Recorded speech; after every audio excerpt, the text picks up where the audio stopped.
خزه د لپاره جنت تتلل مسان دي خ پنځه اعمال دي المرأه اذا صلت خمسها چې پنځه وانه وخت موس پابندي کوي یو خزانانه وصامت شهرها د رمضان روزي نيسي فرض روزي نيسي واحسنت فرجها د خپل شرمګاه حفاظت کوي خیانت پکې نه کوي واطاعت بعلها او د خپل خاوند تابعدار وي فلتدخل من اي ابواب الجنه الشاءت د جنت په کومه دروازه چې د خزانه متل غواړي د تبا دعوت ورکول کیږي چې بده دروازه راځه اکرامن بده دروازه راځه بده دروازه راځه نو جنت تتلل مسان دي خو لیکن بل طرف ته چوکدل شي نبی علیہ السلام د معراج په موقع باندې د جهنم بعض مناظر ولیدل خزه ډېرې زیاتې ولیدل جهنم کې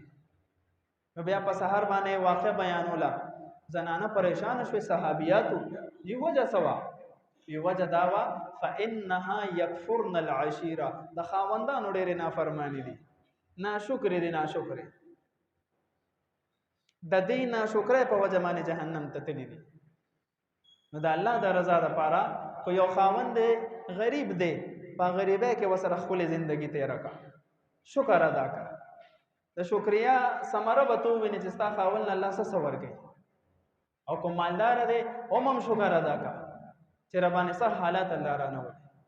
الله دې عمل کولو توفیق را نصیب کړي صلی الله علیه برحمت سنت